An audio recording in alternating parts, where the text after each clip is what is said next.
Introduction to Public Health Principles and Policies, Week 3, End assignment.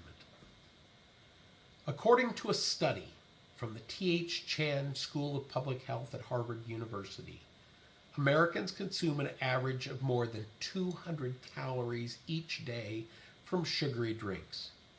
That is nearly 4 times the amount that they consumed in 1965. And evidence indicates that our rise in thirst for this liquid candy may have been a major contributor to the obesity and diabetes epidemics. In response to reports such as these, many public schools and other public agencies have effected bans on the sale and advertisement of sugary drinks, such as the ban instituted in 2012 by New York City Mayor Michael Bloomberg that banned drinks sweetened with sugar that contain more than 25 calories per 8 fluid ounces. Effectively, this banned the large size or supersized drinks in many restaurants and convenience stores, and this sparked a great debate. The question is, how effective are such bans, and where does the issue of public health outweigh the issue of personal choice? In fact, this is perhaps the biggest question faced by the administration of public health today. I'm going to focus on sugary drinks as a small part of the public health versus personal choice debate. The World Health Organization notes in one of their e-library of nutritional actions that, quote, sugar-sweetened beverage consumption is high in many parts of the world and is suggestive of poor dietary quality, as sugar-sweetened beverages contain sugars such as sucrose or fructose, often in large amounts that contribute to the overall energy density of diets. What this means is that the calories provided by the sugar-sweetened beverages have little nutritional value, and they often create a feeling of less fullness than solid food would provide. As a result, the total energy intake for an individual might increase, which then could lead to unhealthy weight gain.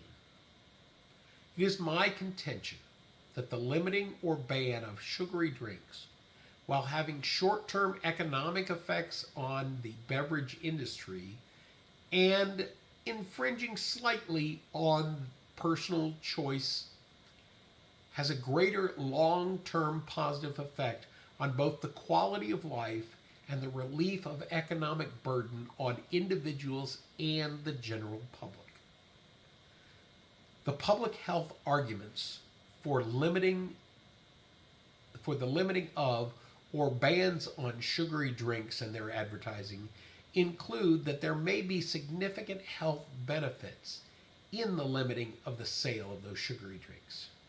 Sugar-sweetened beverages are associated with obesity and with an increase in the health-related risks such as diabetes, type 2 diabetes. New research has also suggested that consuming sugar-sweetened beverages also may amplify the genetic risk of obesity. Many in the public health sector support bans like this because the obesity epidemic causes such serious health consequences to individuals and places a large burden both socially and economically on all aspects of our society, especially healthcare.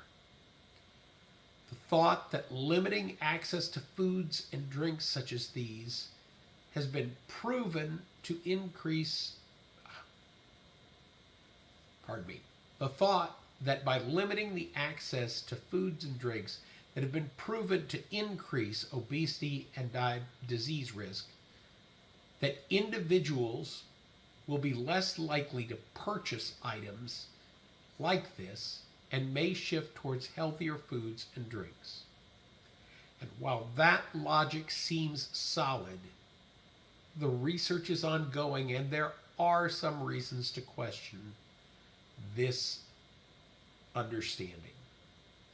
In an NPR interview, Fred Mogul of WNYC interviewed Dr. Alfred Summer from Johns Hopkins University and Michael Bloomberg, the former New York City mayor, regarding many of the health initiatives under his administration, including the soda ban. In it, they noted the following information. While the obesity rates of kindergarten through 8th grade children ages 5 to 14 decreased over a 5-year period of time, the rates of obesity and diabetes in adults increased over that same period of time. This may be because 6 in 10 New Yorkers opposed the sugary beverage ban on the grounds that it impaired their personal choice and that they felt it would be a slippery slope to other initiatives that might limit their freedom of choice. As a result of these objections and the objections to the soda industry, this initiative has faced a number of court challenges, which it lost. Clearly, those on the opposition have an argument that their personal choices are being infringed upon. And there is a great economic impact expected on the beverage industry, which is a multi-billion-dollar-a-year operation worldwide. However, they fail to take into account that there are additional costs to the general public in the treatment not only of the chronic conditions of obesity and diabetes, but also in the side effects of those various diseases. As the cost of healthcare rises, so do the economic impacts to individuals and the general public. It also decreases the quality of life for individuals and the general public. Well, this issue is likely to be battled for years to come, as public experts look at the social and economic costs, both public and personal, related to our growing obesity issue in this country, and the economic impact that will be felt by the beverage industry and other such industries due to the effects of such bans, and the outcry from the public regarding what is often called a nanny state approach, which limits personal choice and freedom of individuals. Unfortunately for the public health side, they are liable to fight this argument for years to come, because while there's a great deal of research ongoing, it is limited in terms of time as to the effectiveness of such bans.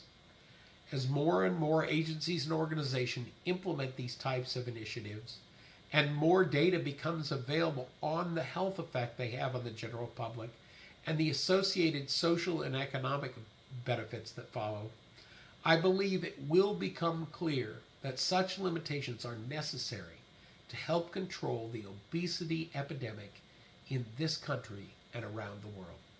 Thank you.